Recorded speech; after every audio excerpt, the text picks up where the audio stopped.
All right. Hey, everyone. Welcome to the show. I'm happy to be back here in another week, right? Another week on the way to our holiday season and just enjoying the cooling off of our Arizona weather. We are finally finding it cooler.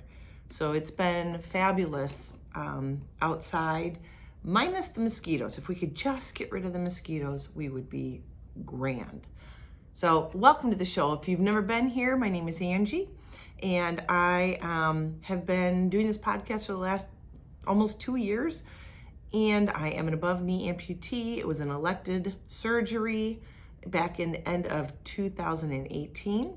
So not too long ago. Actually started this podcast about a year afterwards, feeling that it was time to share my story and my personal journey to help others that may be going through the same thing. And we all have our journeys, our ups and our downs and everything. And, I find that sometimes you can talk to an amputee group, but really the stuff I talk about really kind of deals with just living life through, adversity and the things that we go through and the challenges that we might see day to day. So today I was, I have to say I'm inspired to talk about inspiration. And, it's kind of interesting because this last weekend we went back home to Chicago to visit family and friends. And I found myself down in my parents' basement reminiscing about my father's days in baseball. He played for Nebraska. He was All-American in Nebraska. And then he went on to the minors until he had a shoulder injury that kind of took him out and on the path of starting a family of 5 and working in Chicago. So, you sit back and you look at all those amazing photos that my mom had put up and his old cleats and glove and bats and uniforms. And it's just incredible that, the life my dad got to lead and live, and just being able to be inspired by that, to do more and to be more. And, I always loved playing softball, and that was just like my thing back in school. And, it doesn't end though. And it's interesting because the reason I'm speaking of this today is that my dad called after we got home this week. On Monday, he called me and said that he was writing things up that inspire him. And he was sweet enough to tell me that I am an inspiration. And that's a pretty cool thing to have your father say to you, especially when you've always looked up to your parents. Hopefully you've had that relationship. I did. It was hard at first with my dad working all the time, and he missed a lot of my games, but I was always afraid to let him down because he was so good at baseball, and he played third base. I played third base, and I always wanted to be great. And I'm a perfectionist, which can be extremely hard, but I always wanted him to be impressed by my play because I know he knew caliber. He knew that kind of caliber and what it took to be great. And so he was always my inspiration, that I always wanted to achieve that higher level, just like he did. Fortunately for women back then, there really wasn't much past college, and I played a little college, but it just wasn't for me. Plus, my high school sweetheart was graduating high school, and we ended up going off to school together, and I gave up playing sports so I could focus on my studies, which is probably good because that was a hard gig anyways. So it was interesting when he brought up that he was inspired, and he was talking about my other brothers and my sister and how they've inspired him, and how just inspiration leads to greatness, and then that greatness leads to inspiring others. And I thought that's so true, right? Like, we never know who's watching. And I have done a podcast in the past when I said stuff about you don't know who's watching you and who you might be inspiring. So not that you need to be fake when it's tough, but just know that there is probably someone you're not even seeing that's watching you and how you carry yourself and how you handle yourself. And you can either choose to rise amidst the adversity and inspire others, or you can choose a path where, you get kind of down and out and you take it out in the world. And as you probably guessed, I'm not that kind of person. I'm the kind of person that I would rather, suck it up and hope for the best. And so I thought also it's interesting because with adversity, you kind of have to build some resilience. And I'm kind of in the midst of that right now. Before I move on to that resilience, I wanted to tell you too, for those of you that have been listening the last couple of weeks, I've been talking to you about this product, Magic Mind. And at first it was, skeptical. I wasn't sure about it and I wasn't sure what it was made of. I did all my research. I Google searched everything on several sites and all the ingredients in this little tiny shot of like matcha drink with some caffeine and not a lot of caffeine, about enough like green tea kind of caffeine. And I took the challenge for 14 days. Actually, it was 15 days because there was 15 bottles in the kit.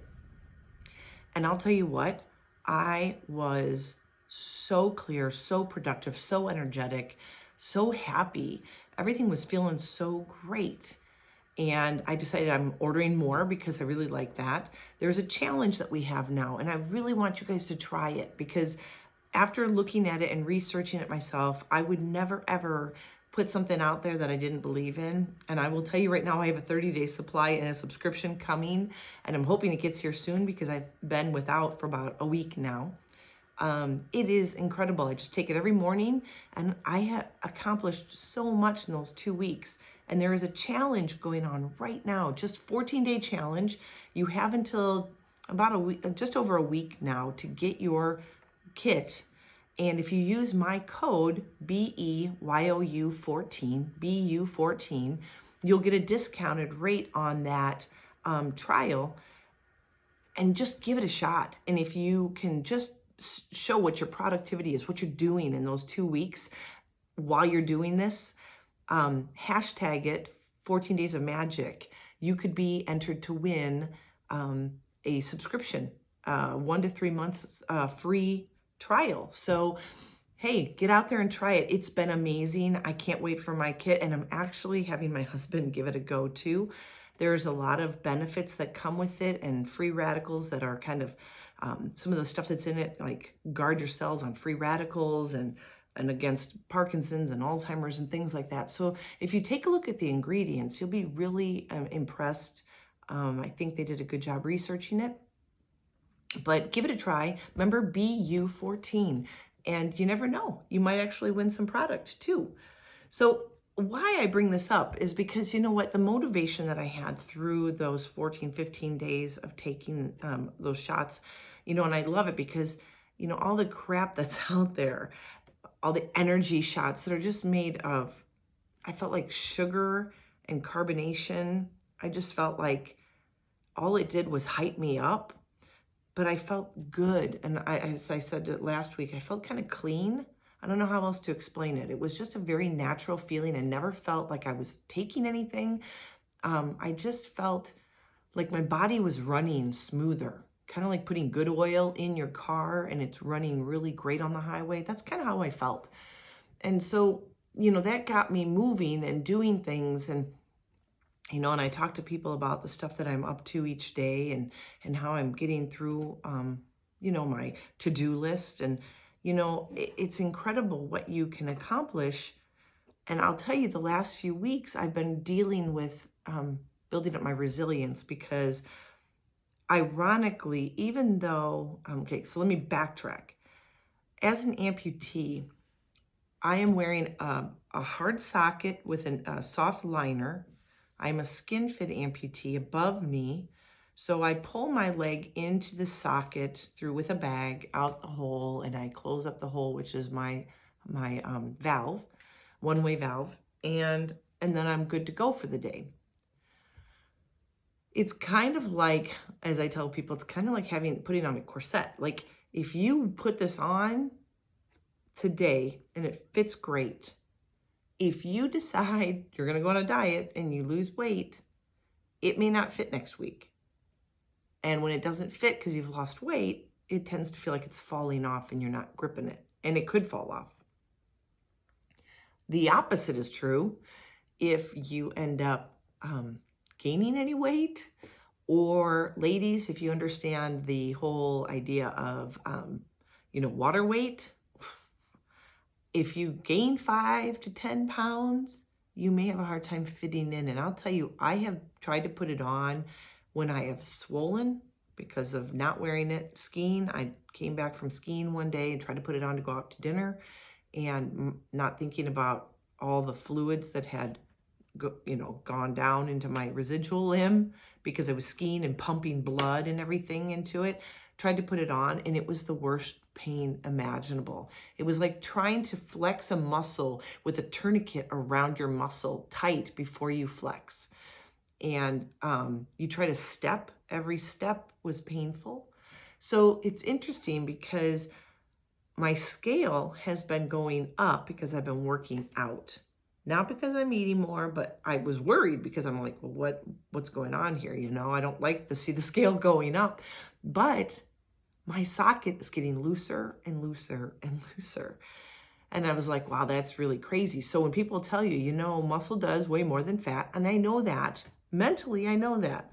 But when you try to wrap your head around it and you see the scale going up, if you don't have something like a socket that lets you know how you're doing, except for your clothes, maybe your clothes not fitting right, you don't know. You really think, gosh, if the scale's going up, that's a bad thing. That's what we've been trained to think, right? Higher weight means bad stuff. But it truly has been amazing to see how my scale has gone up, but my socket is looser.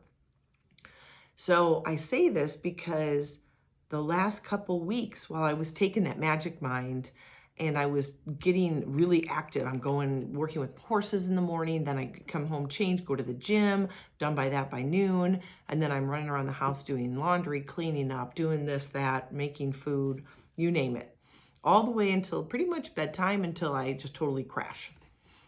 And with that, going to the gym the last couple weeks has been really, really hard because I don't feel like my leg is on and staying on right.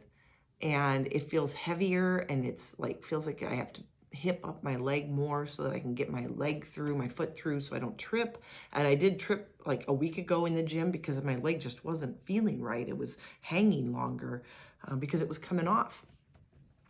Then we go to Chicago, fast forward to this last weekend, and now all the moving around and doing the stuff and going from place to place to meet up with people, I started wearing a raw spot in the back of my limb all the way down by like where my knee would be, about that area, right at the very bottom. And I'll tell you what, a open sore on a leg that constantly keeps moving in and out is extremely distracting, frustrating, and can really put a damper on your attitude. And yet, the whole while I'm in Chicago, I want to be with my family and friends, and I want to be happy.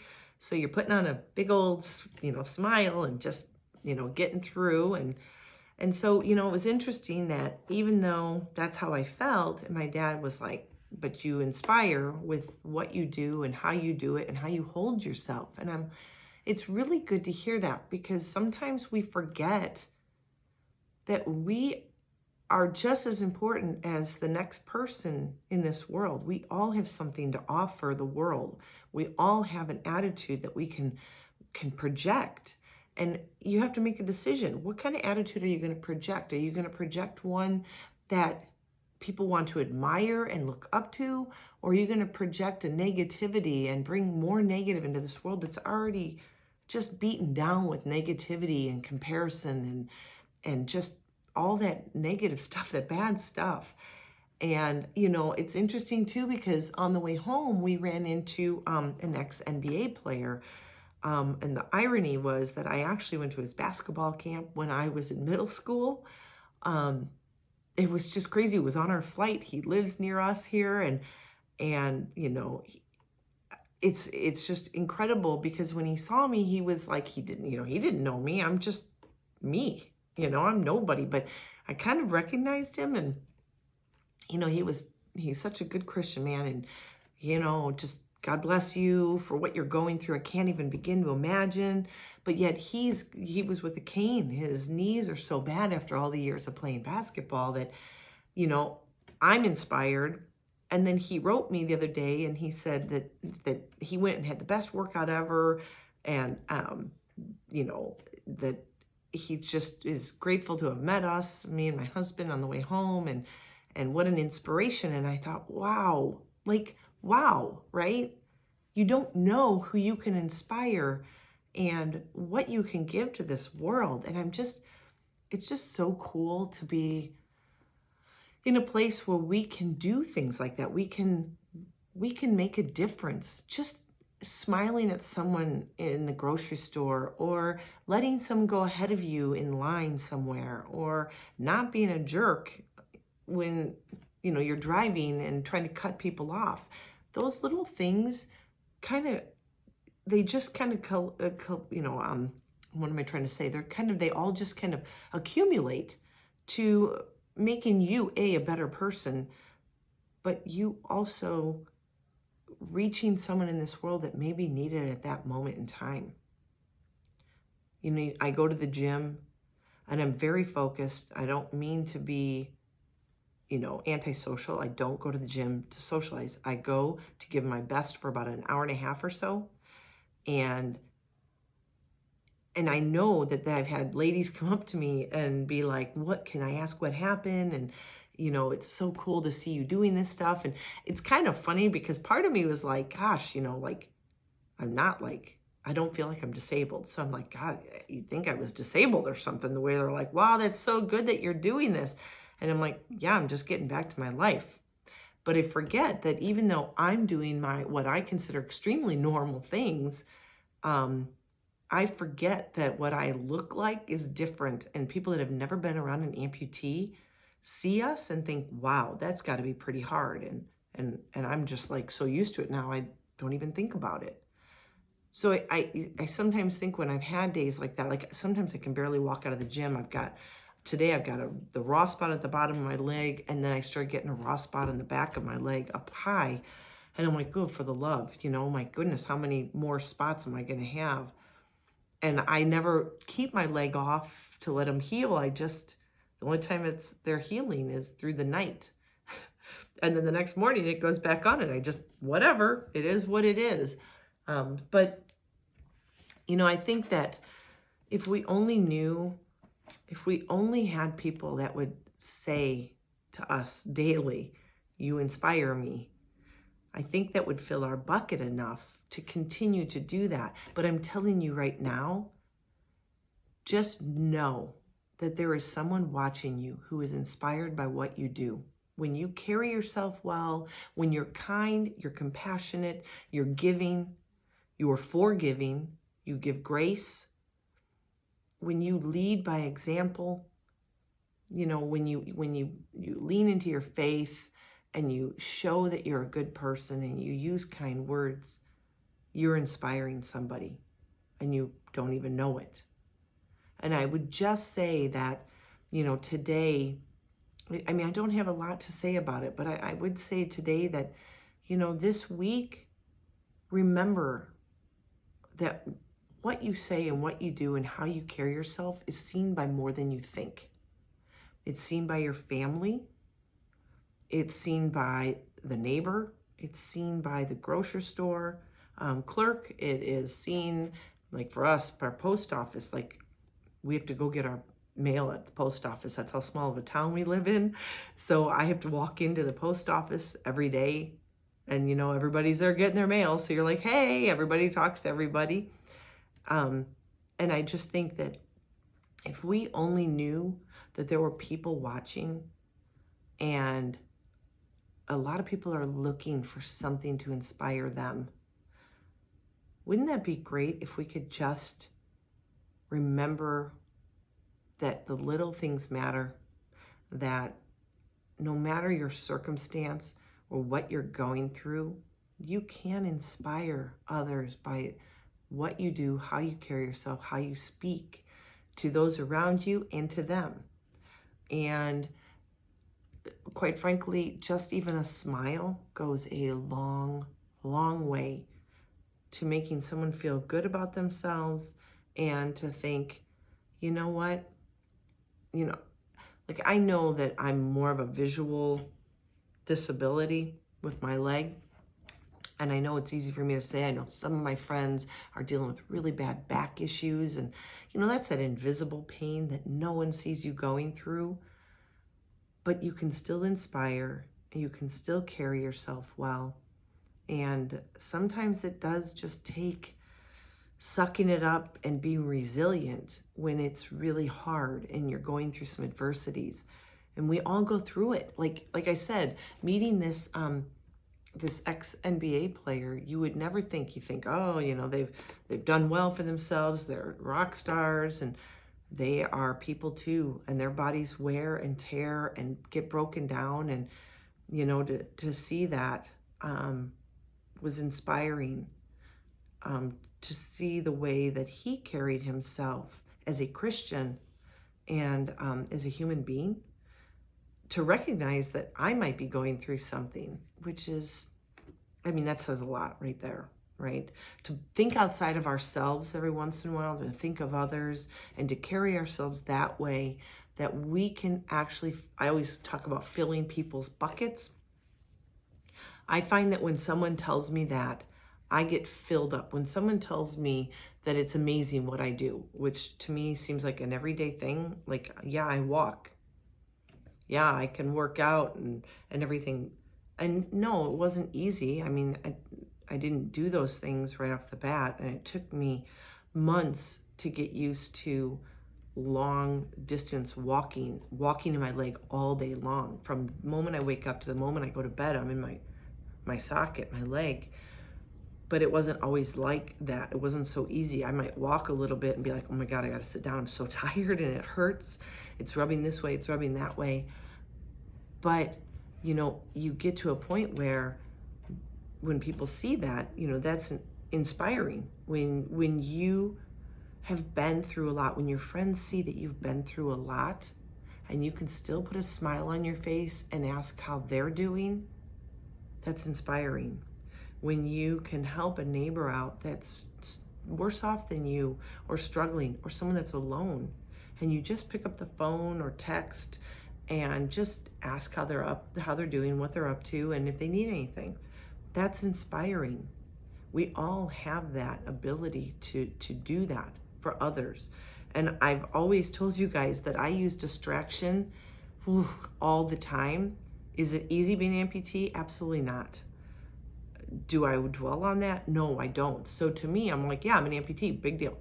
I chose it, therefore this is my life, and therefore I have accepted it. And when I accept what's going on in my life, then I can move on to other things. So I don't really think of it that way, like, well, it's hard, it's easy.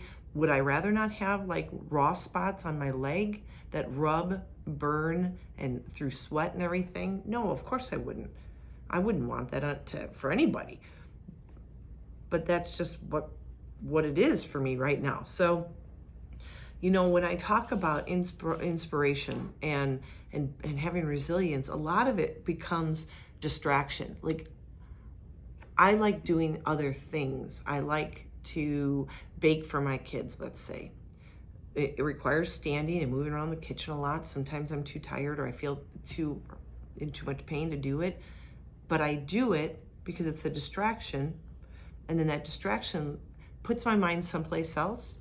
So I'm not thinking about what's going on me. I'm thinking about how my kids will be excited that there's something great to eat when they get home, or something they can take off to college for their buddies to share with, and things like that. And so when I use distraction, that's part of building my resilience to deal with what I'm going through every day. So maybe you're in that spot too. I know a lot of my friends, we're getting to that age, right? Like, we're getting to that age where the wear and tear of the body, it's only meant to last for so long. And if you were an athlete, you've probably done some damage in your younger years that you're now at 40, 50, 60, you're starting to feel. And that's not even talking if you've lost your leg like me. But we get the aches and the pains and back problems and hip problems and knee replacements and hip replacements and shoulder problems and you name it. The older you get, the more things start to go a little haywire. But inspiring people means that we just kind of, accept where we're at maybe and say, but at least I'm alive. At least I have my friends, my family, person I love next to me. It is looking at your glass half full and going, life could be worse, right? We live in a beautiful country. And maybe some of you that are listening live someplace that's a little bit harder to live in, but everyone has something positive in their life, even when things are going wrong or things are hard.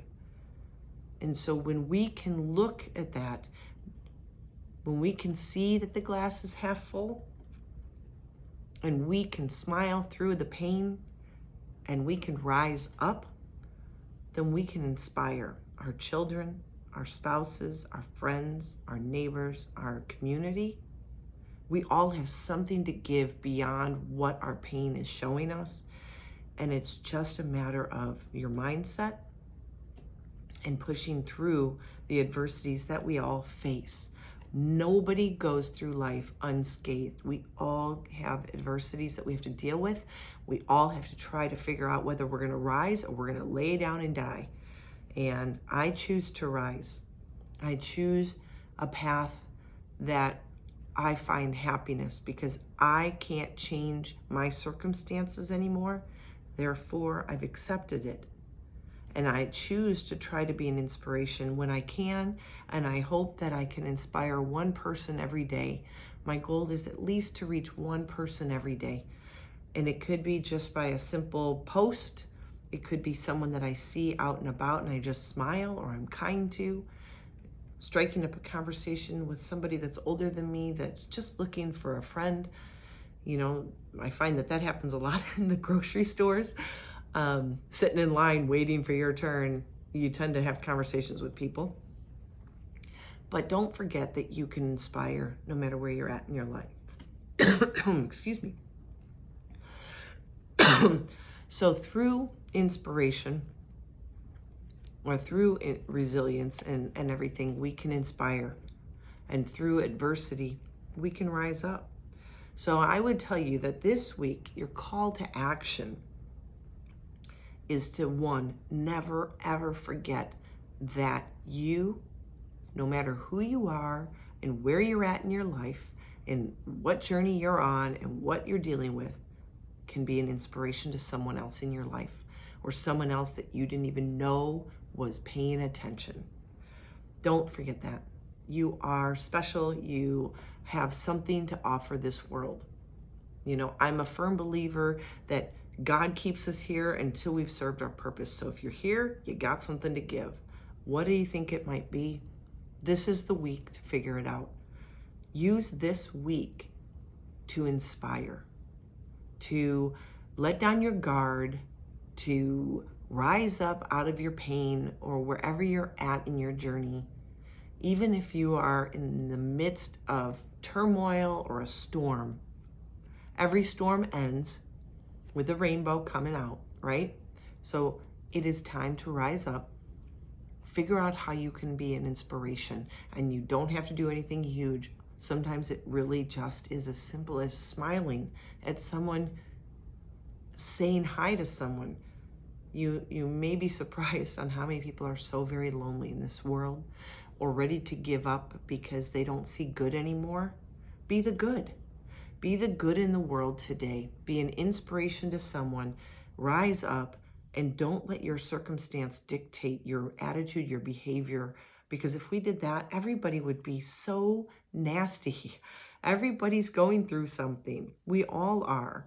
And sometimes it's something invisible. It may not be a pain. It might be a relationship problem. It might be work issues. It might be, something with your kids. It might be physical. But sometimes we just can't see the pain that someone else is going through.